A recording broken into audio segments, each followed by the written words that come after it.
दोस्तों, मैं हूं जितेंद्र शर्मा और आप देख रहे हैं करनाल मिरर।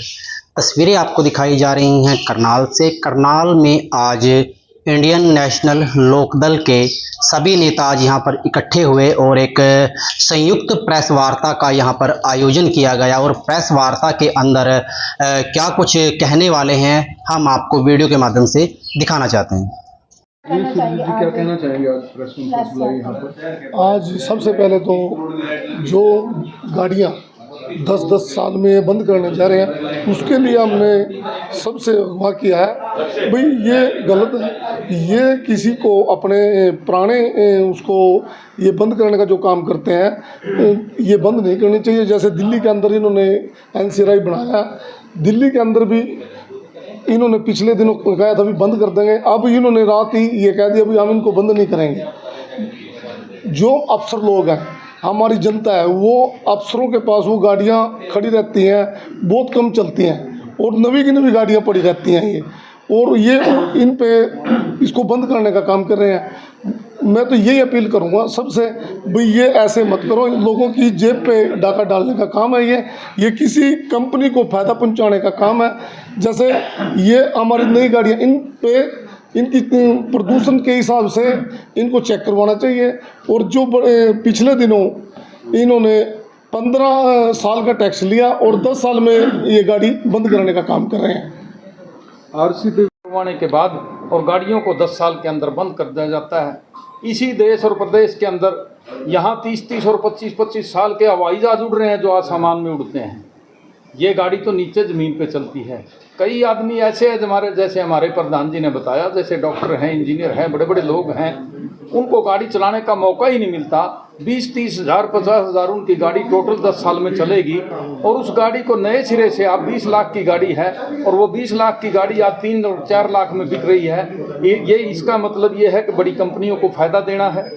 हम ये कहते हैं गाड़ियों की पूरी उम्र होनी चाहिए और गाड़ियों का माप तोल होना चाहिए। इतने किलोमीटर ये चल गई, अपने आदमी इन्होंने छोड़ने चाहिए। हम प्रदूषण के हक में हैं, ऐसी बात नहीं है। हम प्रदूषण के हक में भी हैं, भी प्रदूषण नहीं होना चाहिए, लेकिन उस गाड़ी का टेस्ट होना चाहिए। कहीं भी उसका मतलब चेक करके उसको लाइन से आउट कर देना चाहिए। जिसकी गाड़ी माप पैमाने में पूरी नहीं आती उसको इस बात का दंडित करना चाहिए। 2,000-4,000 रुपये उसका चालान यदि करें, उसमें कोई ऐसी बात नहीं है, पब्लिक के हित की वैसे बात है। लेकिन ऐसा कर देना, एकदम कई लाख गाड़ियाँ ख़त्म कर देनी, ये कोई हमारा देश कोई अमेरिका कनाडा है? अमेरिका कनाडा में भी 15-15 और 20-20 साल की गाड़ियां चलती हैं।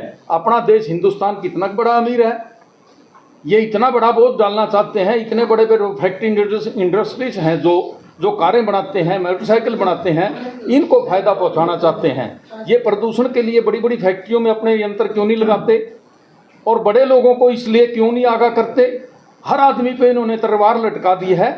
ये कई लाख गाड़ियां जो यहाँ टूटेंगी, इस हिंदुस्तान के अंदर कौन गाड़ी दोबारा से खरीद सकेगा?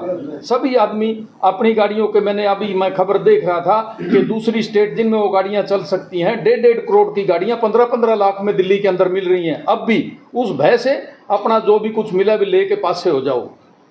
अब आती है आम पब्लिक की बात। आज के पेपर में देखो 40 रुपये का तेल 100 रुपये के अंदर ही कर दिया है। आहिस्ता आहिस्ता ये स्लो पॉइजन दे रहे हैं लोगों को। पहले उसको दे देते हैं, जिस प्रकार से चौधरी देवीलाल ने पेंशन बनाई। चौधरी देवीलाल ने 100 रुपये से पेंशन माहवार शुरू करी और वो पेंशन आज 3,000 रुपये है। आहिस्ते आहिस्ते वो पेंशन हमारी पार्टी के नेता अभय सिंह चौटाला ने जब भी आगे आवाज़ उठाई विधानसभा के अंदर, इन्होंने पेंशन बढ़ाई, थोड़ी बढ़ाई या ज़्यादा बढ़ाई, लेकिन उसके बाद कोई पेंशन की बात वहाँ जाकर नहीं करता। अपोजिशन की भी भूमिका, हमारी party Indian National Lokdal party, हमारे 2 ही विधायक हैं जो अपोजिशन की भूमिका निभाते हैं और ये हमारा इंडियन नेशनल लोकदल परिवार धरने प्रदर्शन करता है। बिजली के रेट देखो आप, बिजली के रेट कितने ज़्यादा हो गए। जिसका 400 रुपये बिल आता था वो हमने कहीं सुने हैं कि मेरा 1800 रुपये बिल आया। ये बिल्कुल मारने जा रहे हैं और गरीब जनता को इन्हें बहकावे में रख रखा है। उनके घर राशन पहुंच जाते हैं। अब देखो करीब 4 और 4.5 लाख पेंशन हिंदुस्तान की कट चुकी, इसकी हरियाणा प्रदेश की कट चुकी हैं। और इसी प्रकार जैसे ये तेल अब डबल से भी ज़्यादा बढ़ा दिया गया, आहिस्ता आहिस्ता उसको उसी पैमाने के अंदर ले आएंगे। जब इलेक्शन आ जाता है फिर खोल दिए जाते हैं, राशन कार्ड भी बनते हैं, गरीबी रेखा के राशन कार्ड काट दिए हैं। ये इस प्रदेश को लूट के पता नहीं इसको कहाँ ले जाएंगे। ये आदमी को भ्रमित कर देते हैं, किसी को पैसे से खरीद लेते हैं, किसी को दबाव से खरीद लेते हैं। इनकी यही एक नीति है। हमारी पार्टी इसी प्रकार से जब जब भी कोई जनता के साथ कुठाराघात होगा, हमारी पार्टी पूरा देश और प्रदेश के अंदर धरना और प्रदर्शन इसी प्रकार से करते रहेंगे। जिस प्रकार पीछे चौधरी देवीलाल ने, अभय सिंह चौटाला ने, चौधरी ओम प्रकाश चौटाला जी ने किया है, उसी प्रकार से हम जनता के सेवक हैं। हम जनता की सेवा इसी प्रकार करते रहेंगे ताकि किसी को तकलीफ ना हो। और दिल्ली प्रदेश के अंदर देखो किस प्रकार से जेसीपी लगाकर इन्होंने कैसे झोंकी झोपड़ियों को उजाड़ दिया है। इसी प्रकार यहाँ रेडी फड़ी वाले रोज बेचारे घूमते हैं, जो अपना पेट पाल रहे हैं, उनके चलान कर देते हैं। हम सरकार से भी और पब्लिक से भी ये कहते हैं हमारा साथ दें और आप अपना हक मांगना सीखें। ये प्रजातंत्र का देश है, प्रजातंत्र में हमारा हक है धरने और प्रदर्शन करने का। तो ये लाइव तस्वीर हम आप